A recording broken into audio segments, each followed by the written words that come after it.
Nandita ma'am, क्या आप बता सकती हैं कि इंटरनेट सिस्टम में हम पायरेसी से कैसे निपट सकते हैं? बिल्कुल राजेश।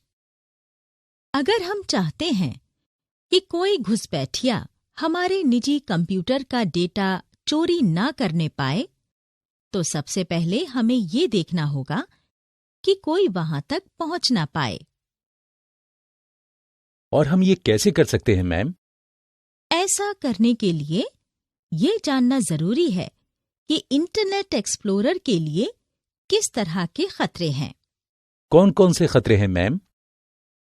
ठीक है, मैं तुम्हें ऐसे कई खतरों के बारे में बताती हूँ जो हमारे व्यक्तिगत सिस्टम को नुकसान पहुंचा सकते हैं।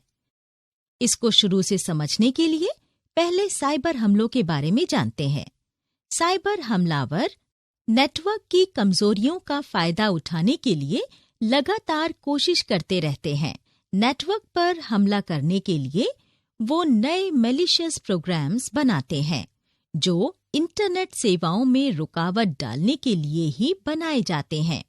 इन हमलों का मकसद डेटा बर्बाद करना, चोरी करना, निष्क्रिय करना, छेड़छाड़ करना, बेनकाब करना, बिना अनुमति के प्रवेश करना या इसका इस्तेमाल करना है।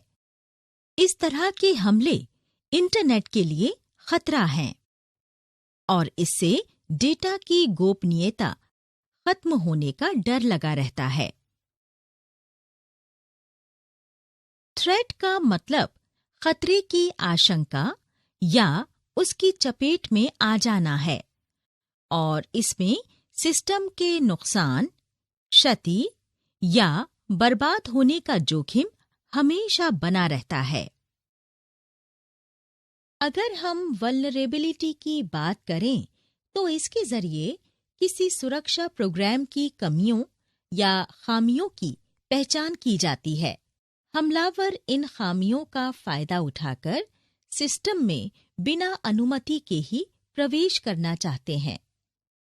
इन साइबर हमलों में ज्यादातर का मकसद गोपनीयता, अखंडता या उपलब्धता को नुकसान पहुंचाना है, क्योंकि ये तीनों सुरक्षा के मुख्य स्तंभ हैं, जिन्हें हम CIA ट्राइड कहते हैं। इस वजह से हमारे लिए ये जानना बहुत जरूरी है कि हम साइबर सुरक्षा से जुड़े कुछ जरूरी नियमों के बारे में जानकारी रखें। नंदिता मैम, ये साइबर हमलावर नेटवर्क को मैलिशियस कामों के लिए क्यों बर्बाद करते हैं? क्योंकि उन्हें लगता है ऐसा करके वो पैसा कमा सकते हैं। ओह, तो फिर हम इन खतरों से कैसे बच सकते हैं?